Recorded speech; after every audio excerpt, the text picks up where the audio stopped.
combat, well, there could be a large lobby group formed that will have more power than most. The Big Eight, as it could be called, of superannuation groups, are looking to form a group. Question is, how much power will they have? Joining me live is Liberal Senator Andrew Bragg. Thanks for your time. It would be a pretty powerful advocacy group. What did you make of reading this or learning of it today? Well, they have an obligation in the law to only spend money on the best financial interests of members. So I'm sure the regulator, APRA, will be looking very closely at the activities of this group. I mean, the problem for Labor is that it is basically a wholly owned subsidiary of the super funds and the union. So I think Labor itself has to be careful. But the group's allowed to form a committee, lobby people. I'm sure you've been lobbied. Lobbying's not illegal. So nothing about that suggests they're spending money on things they shouldn't be, is it?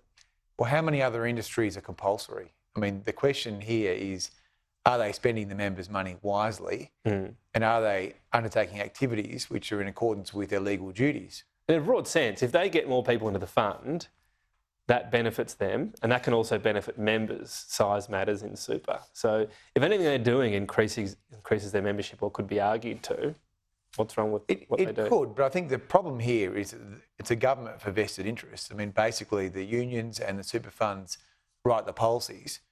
I mean, I can't find a single Australian that can tell me that the objective of super is a major priority for them right now, but yet that's on the government's list of priorities. So what are they writing? What policy are they writing here? Well, they're writing the policies to hermetically seal superannuation away from the people who actually own the money.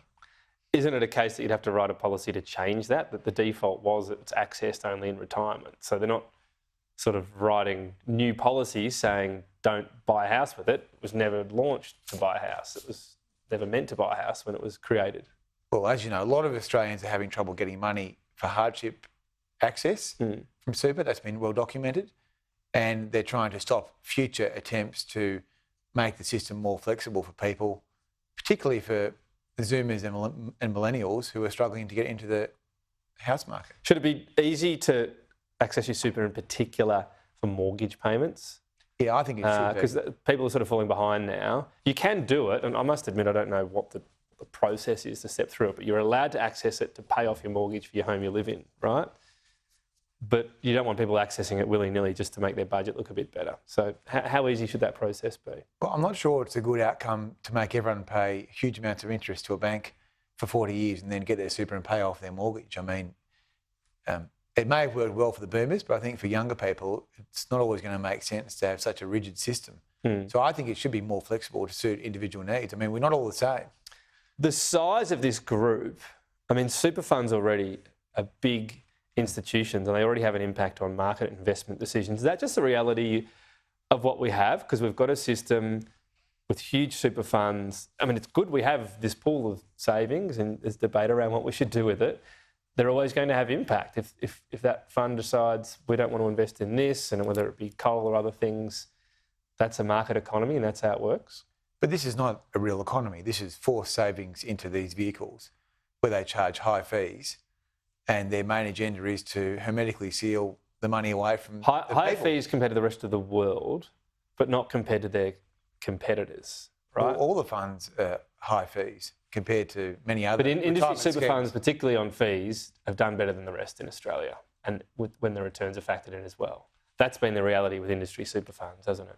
Well, my arguments are about the whole sector. I'm not getting into sort of sectoral games here, yeah. Right, but that's true on industry super funds, and it has been. Look, I think if funds... Because you've singled them out more than others. Well, that's because they have political links. I mean, Wayne Swan is the president of the Labor Party and the CBAR Super Fund. I mean, we discovered through FOI last week that he's promised $500 million of CBAR's money to the HAF, the Housing Australia Future Fund, but behind the scenes they're putting in submissions to Treasury saying the HAF is cactus.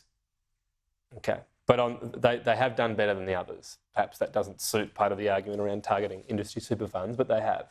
I don't have a problem with any particular fund. I'm pointing out that there are political links here that are not in the interests of the workers when they are putting the unions and the funds themselves before the people. A couple of other quick issues. The Voice, done and dusted? Look, I think it's going to be difficult. Bit more than that, isn't it, on the polling? Well, I think it's been difficult. Is there difficult. any path back? I think it's been difficult for some time, and I think, unfortunately, the process and the product have not been developed in the way that was going to maximise success, and that's well known to you. Are you uncomfortable with all your party's role in helping to cut it down? I think you know that the government's process and their decision not to proceed with bipartisanship or to set up structures that could have maximised the centre ground is the major factor. Okay, well, here. that's your comment on the government. What about the question I asked, though? Are you uncomfortable at all with your party's role in cutting down the voice? No, because we have a position where backbenchers are free to act in accordance with their beliefs. So Again, that's not really the question, though. The party leader, whomever else it might be, have been pretty strong in their criticism. Others have accused them of scare campaigns. Are you totally comfortable with everything that's happened on the Liberal side of the No campaign? I think the main argument that's been made is that there has been a lack of detail, and I think that is true. But that's still not the question, though, is it? Are you totally comfortable with everything? The way the Liberal elements of the No campaign have worked, are you totally comfortable with that? I've made a practice not to comment on the statements that colleagues make, whether I'm in favour. You're commenting on the yes side and where they're failing. Why won't you comment on the no side and any elements you might be uncomfortable? But I think some of the No campaign commentary has been disgusting. And I think some of the way that the Yes campaign has profiled the issues has also been poor. So I'm not taking sides here. I'm saying to you that... What's been disgusting about the No campaign? Well, I think some of the comments have, and I'm making the comments about people who are not in Parliament, people who are part of the broader campaign, have been pretty disappointing. So not the ones from Parliament? No, nobody from Parliament? I think there are elements of the campaigns, fringe people who shouldn't have been involved with this. New South Wales Liberal Senate spot up for grabs. If you look at the makeup, 2 progressives, a centre-right. Is the other one going to go to a Conservative? Well, I can't comment on internal party matters, you know that. But what about the simple maths? If I need a bit of help with seeing how that might be balanced. Well, I understand that you can count to 4. That's very good, but I don't think that it's anything I can canvass publicly because we have very strict rules, and I don't think you want me to be expelled from my own party, do you? I wouldn't want to be responsible for that. I'm not going to stop you. You're your own person. So, yeah, I mean, I'm not even sure who's running yet. So, all right, Andrew Bragg, thank you.